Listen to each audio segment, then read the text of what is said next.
I think we should talk about IP. Mm. IP is a big. This may actually require more than just. Yeah, this is more than a 15-minute conversation, Ben. But yeah, but it's worth bringing up because I think a lot of writers out there, we're writing a spec. A spec is obviously an original idea, an idea that you watched us come up with live because we did not come to this with any other ideas. Yeah. So that is a spec. But most movies that get made in Hollywood of 2022 are not specs. We're very fortunate. Our spec, The Princess, did get made. If you haven't gone and seen it, it's on Hulu. Plug. But or Disney Plus. Plug. Depending if or Disney Plus if you're watching overseas. That's right. Jake's right. He is the Brit, so it's his responsibility. So exactly. So when I was back home over the summer, put on Disney Plus. There was The Princess. Yeah. Cool. But the reality is IP is king in Hollywood still to this day. What's IP, Ben? Well, here's the thing. IP is intellectual property. That's what it stands for. And it can come in many different shapes and sizes. It can be anything from a book, a comic book. It could be a pre-existing movie. It could be a pre-existing television show. It could be a song. It could be a poem. It could be a product. It can be a product, which nowadays we see a lot of. Barbie is going to be coming out soon. That is an IP and a big one. It could be, really anything that is an intellectual property that is not owned by you. However, there is public domain IP, which correct, is IP technically isn't IP, and yet we use the term IP for it because it's nobody's property. It is public domain, but it was somebody's property once. So, for example, we have a script that's about to go on sale called 40 Thieves, which uses the world of 1001 Arabian Nights, but specifically the 40 Thieves in a loose sense. But again, if the author was alive today, who'd written 1001 Arabian Nights, we would have to acquire the rights to do that. Yes. And I think that for the sake of this conversation, let's hold the public domain and free IP off the table, because in theory you could spec, and we have specced, public domain and free IP. Pre-awareness is another thing we will talk about quite a bit. We discussed a little bit of it at the beginning of Cracking This. We did. And I do think that is still important. It's how you're able to write an original idea and kind of skirt around the IP is king aspect of Hollywood. But for the sake of this particular episode 19 conversation, let's I want to talk about the IP that we don't control, and how at a certain point in a writer's career, hopefully we wish all of you, those of you who are aspiring writers, those of you who are already working writers, go and you know this. You can fast forward if you want. No, seriously. Hopefully, you'll be given the opportunity to adapt IP, and that's a tricky thing. There's a lot of hoops to jump through. Jake, we have been adapting non-original IP since our second job. The first thing we did after we sold our big spec Winter's Night, which was, interestingly enough, based on public domain and pre-awareness IP. It's both Santa Claus and a book written by L. Frank Baum. But that we spec'd because we didn't need the rights. But the first thing we did after that is we ended up getting a job adapting John Scalzi's amazing books, The Old Man War saga. It's a bunch of books at this point. And we did that for UCP and Sci-Fi. And it was fantastic. But it took a completely different set of skills that I think we had never used before. Totally. So when you are lucky enough to be approached about adapting a piece of IP, there's two ways that you're there's one way that you're going to get that job. You're going to pitch on that job. Yes.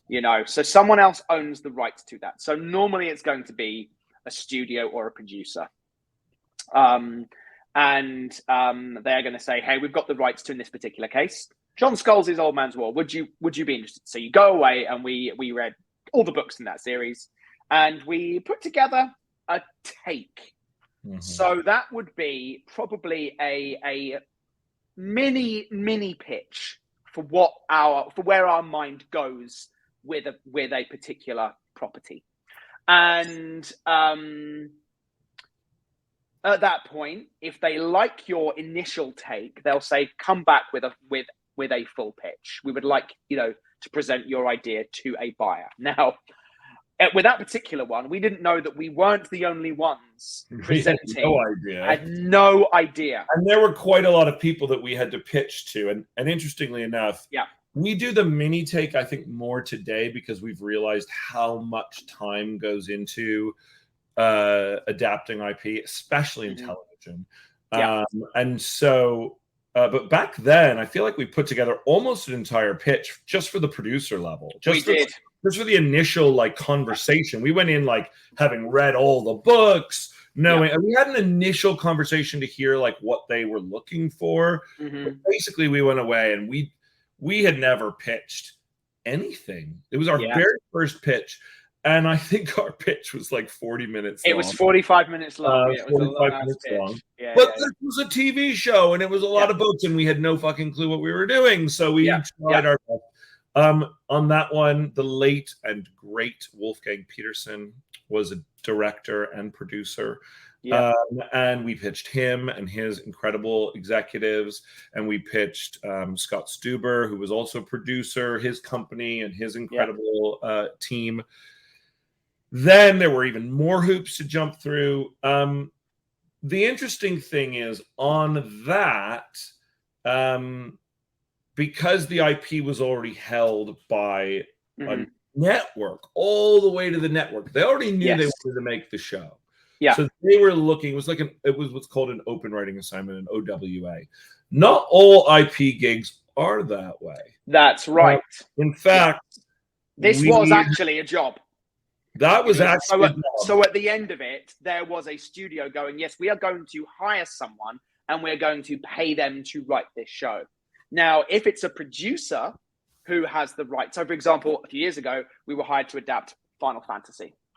Now, I guess there was a studio with that as well. That was different, but that was different. Yeah. So in theory, that House of the Scorpion. House of the Scorpion, great, cool, yes. So we House of the Scorpion was a book by Nancy Farmer. Yep, incredible book. We had the pleasure of working with the Jim Henson Company, director Carlos Saldana, and producer Marisa Pullman. But they came to us and said, "Hey, we've got the rights to this book. Are you guys interested?" We went away, read the book. We were like, "Yeah, this could be really cool." But then what you have to do is you have to figure out, well, how the heck am I going to make this person's work mine and ours? How are we going to make it something that makes sense for us? How are we going to make it work in the format, whether it's adapting it as a movie, adapting it as a TV show? We've done both. And how then are you going to convince a buyer that not only is it worth paying you to write this, but also pay for the rights to write this? And Absolutely. Not all IP is equal, and it is a very and you have to make a choice. And that's it as well. Is that I think we've been presented with video games and comic books that we go, does anyone really care about this? Now sometimes for a studio that doesn't matter. Right. We've been presented with a book recently that has 40 reviews on Amazon, and Disney Plus want to make it into a show. And you go, okay, so there's just something that you like in this idea. Cool. Now, to be clear, we like the book, we like this particular property, but this isn't like, this is sold 10,000 million copies and it's a New York Times bestseller. We pitched on a book that had never even been released. Totally happens to be. Yes. And sold it. Yes, that's right. you know, I think, in that particular case, I think you have to go, do you respond to the idea? Do you think that the movie or the TV show could sustain its? Does the idea sustain itself even without the IP? Is it that fucking cool? I mean, and regardless of whether, you know, that you have to love the idea anyway. You know, you have to love it anyway. IP is king, but just because it's IP doesn't mean you should sacrifice your original ideas and only work on IP. Yeah. I think we've come to a place where we now are doing mainly originals, but we will introduce 1 or 2 pieces of IP to our slate at a time as when it comes, and it will also depend on the stage of development. You know, we will pitch on a real job that somewhere like a Disney Plus really wants to make, especially if it's cool, because great. I mean, if it's cool, awesome. If it's a producer who approaches us with a book, which one did last year, and I can't necessarily talk about this project at the moment, but we worked on it for a year and finally took it in, and we're going to continue to move forward with it. But this was not, it was a speculative pitch on somebody else's and it still property. Is. And it still is. Yeah, no, it's until a network says yes, I'm going to write you a check. Right. It is all speculative work. And that is part of the business, I think, of screenwriting. Absolutely, at the moment. I mean, for a long time it has been. For a long time. Yes, you know, there is a property, here is a book. More so. You know, the last 15 years, even more so.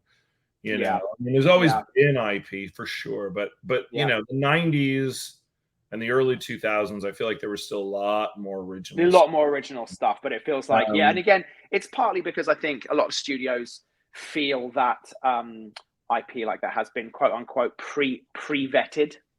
Again, though, interestingly, this book that we've been sent recently, I go, how has that been pre-vetted? But again, I like it, so it's okay. Well, it's been pre-vetted in the sense because it's been published. The idea, it's not even about pre-vetted. There's a proof of concept. The concept has already been made into a medium whereby the people who have bought it think it works. They liked it, they enjoyed it, they saw, oh, this is good story. And so now they want to make it into a different medium. So there is value in that. But I think, you know, one of the hardest things about pitching on IP that you don't own, that isn't a job that you're going to, if you win the Bake Off, which nowadays, most of the time, it will not just be you going out for it. If it's a real job, you're going to be going up against multiple other writers for it, which is a lot of time. You know, there was a lot of Twitter chatter over the Lord of the Rings and JD and Patrick and them getting the show and all the other people that pitched on it and all the work that they had to do. 5 seasons they had to come up with. And all those people, however many there were, Jake and I were in the very, very, very first round. We were. We pitched a take on Lord of the Rings too. And thankfully, you know, we put in, I would say, on that take about a week's worth of work. Yeah, I want to say it's about a week's worth of work. That was a week's worth of work of cracking the idea of putting together what we thought a show could be. We didn't go into 5 seasons, not by a long shot. Yeah. We had a meeting. We wanted to be taken seriously. We knew we were way lower level, and this was a massive, expensive IP. So we went in and we took a big swing, because a lot of times when you're a lower to mid-level writer, you're going up against big time writers, and if you don't blow them away with a version of the idea that no one else is coming in with, you might not get it. Now that can backfire. Of course. I mean, we had that recently. We were presented with a script that needed a rewrite, and we presented really our version of what that was going to be, and we went big and bold with it. Yes. And it didn't go our way. And the studio were like, yeah, this is not the direction we want to take this in. And it's like, that's fine. But at least they would have known what our version of it was going to be. And it was a big and bold take. And so I would really encourage that. I think we made the right choice there, because I do too. Had we gone in with the traditional, here's what the movie would be, the same, you know, bread and butter that everyone else might bring in, they wouldn't hire us. They'd hire the guy who's had 10 movies made, not one. Exactly. So, and that's totally fine. And I don't judge them for that, because their jobs are on the line. There's a great story. There's a great story that a producer told us a little while ago, which was there was a TV show that's on a streamer, and they had heard about, based on a book series, and the network had heard a whole bunch of takes, and this particular writer's meeting was meant to be on the Monday, and on the Friday evening, this person heard the studio have made a decision, just so you know. And this person was like, well, I still want to go in and meet with them, and completely rebroke their story over the weekend, rebroke it, and went in with a really big, bold idea, knowing that the network had already hired someone. The network had already hired someone, went in on Monday and did their pitch, and the network were like, oh, wow. Okay, that is so different. That is such a bold take on this. Actually, you're the one to get the job. Yeah. So it happens. It's a great story. And that's now a very successful streaming show. And it's the kind of thing where, I mean, here's and we've talked about this a bunch, so I'll put that out. I'll put this out there. The problem that I see with writers and IP is this dilemma of, I don't own the work that I've done, nor have I been paid for the work that I've done. Mm-hmm. Now, sometimes, and we did this on a video game not that long ago, we put together a take on this great game, and we didn't get the job for various reasons. But that take, we could actually then cross out the name of the video game, put our own spin on it, and actually write that movie originally. And so that's great. When those ones come along, you go, fuck yeah, that's awesome. Yeah. We have an idea now. If we ever want to write that movie, we can. No one can say no. Yeah. But there are some ideas, like the book series that we're pitching at the moment. Yeah. Never go away and just write our own thing. And yet we put a year of our life into it. Yeah. And there's a lot of issues in Hollywood with writers doing free work. And to me, as a writer, speculative work is speculative work, and we should, if we want to bet on ourselves, totally, I believe in that 100%, and I love betting on us, and I'll bet on us any day of the week. But if someone is asking you to come in and pitch on somebody else's thing, well, that is kind of a different story, and I think there needs to be some changes about how many writers are asked to come in on takes for these things, whether there's compensation for those pitches, and how that whole process is handled. Because if the companies are still going to want to just really be IP driven content companies, they're asking all of us to put in an enormous amount of time on these ideas that we then can't spec. But it's difficult because some will say, and you made a very valid point, which is, if you put restrictions on the company, if you say, oh, well, a bake-off can only be restricted to 10 writers, or if you say, oh, well, if you want to have writers pitch on an IP, you have to pay them. Well, there was this interesting video that was going around yesterday that I actually retweeted, which was by an actress saying, did you know that in the SAG agreement, you have to pay actors to audition? What? And said no one ever enforces it, but you're meant to be paid half a day's wages to audition. In today's money, it's $587 just to show up for an audition. Just to show up to an audition, apparently, if you're SAG. That's kind of. I don't know how SAG ever got that through. That's got to be a really old law. Really old. It's from like 1937. It's really old. Because it's really old. Somebody would never agree to that today. Yeah, no, totally. But it was interesting though. she was saying, because again, what's happening at the moment today with actors is it's all self-tapes. Yeah. It's all self-tapes. So you have to be, cameraman, gaffer, set decorator. You have to have someone else there. And because it's all home tapes at the moment, self-tapes, people just expect you to do it like that. They give it to you the night before. I mean, that was always the case with acting anyway. Oh, God, night before, but even on holidays, weekends, because you're doing it at home. You don't have to come in anywhere. Anyway, but the conversation started up, and I was talking with Lee Shorten online about it, saying, and he made a point as well, which is like, if you were going to say, yes, we will pay people to audition, then you're only going to audition 20 people. It's really going to go down, and you're only going to go for the people that you think are going to be really right for it. It's going to increase, I think, typecasting even more, or just going with, I think it's going to completely obliterate anyone who wouldn't just be able to walk in and blow someone away and get a part. It is interesting. I think it's the same for writers too. I think there should be opportunities for, everyone. There should be opportunities for everyone. Again, everyone. You have to be right for it, etc. The question of, and it's a constant writer question of, how much free work is too much free work? Yeah. How much are we expected to do? Our skill, our contribution is coming up with an idea. Yeah. We are constantly coming up with ideas for people for free, then we're giving away our talent for free.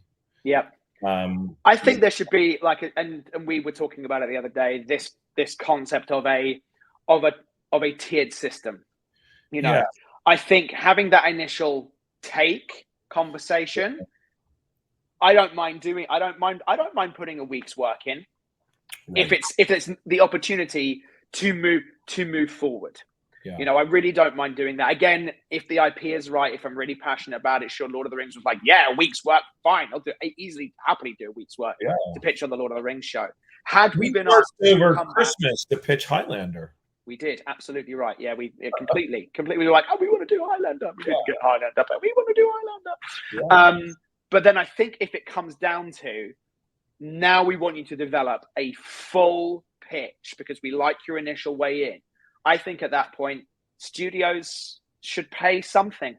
They should pay something. They really should. And I'd love to see. And again, I think the vast majority of WGA members are TV writers. Yeah. So I would really like to see stuff like that happening. So anyway, if you are on the WGA board, maybe we should just write a letter. We can communicate with our board members like that, can't we? But anyway, I think it would be great. Well, this was a good chat about the business of IP. If anyone has a question about IP, should you ever spec IP? Well, here's the thing. There are times, and we know a writer. We do. Specifically, who has spec'd IP. And it all depends. Again, with a spec, you're always betting on yourself and on the idea and on what it's all a gamble, right? Yeah. I mean, everything's a gamble. If you put a pitch together, you're technically speculatively putting that pitch together. That's right. So how much time it's cost benefit. How much time are you willing to gamble to potentially have no return or big return? The return will be bigger on a spec usually than a pitch. Yeah, that tends to be the way that it goes. But I think it's a huge gamble to spec an IP because you don't own that property. Correct. You cannot then take that script in 10 years' time and be in a general meeting and someone say, hey, have you got any old scripts lying around? You can't say, hey, I've got this old Final Fantasy script you guys can have. Oh, no, you can't have it because you don't have the rights to it. But if it's your original spec, you can. Yes. And we've just experienced that. We're going through a company at the moment is optioning a spec from us that's 12 years old. Yeah. 10 years old, 10 or 12 years old. 11. Let's go 11. Me in the middle. Their optioning isn't that old. Right, but you know what I mean. I know what you mean. Yes. No, I think that the cases that we would spec a piece of IP as a full script would be very rare. I think in the case of our friend who did it, we probably do that too. Probably do that too. And again, this person is going, well, I'll do this on spec, but you have to make me whole when it sells, and I want producer credit with points. Right. You know, so I will do the work up front. We need to make sure that I am thoroughly compensated. And, the bigger you are, the easier the bet. It's all about odds. Absolutely, of course, you're always playing odds. I don't think that we're at the point. Well, that our career is where the odds would swing in our favor on protecting the IP enough to where I'd feel comfortable with that. Yeah. But anyway, that is our talk. That's our talk. Business of IP and screenwriting.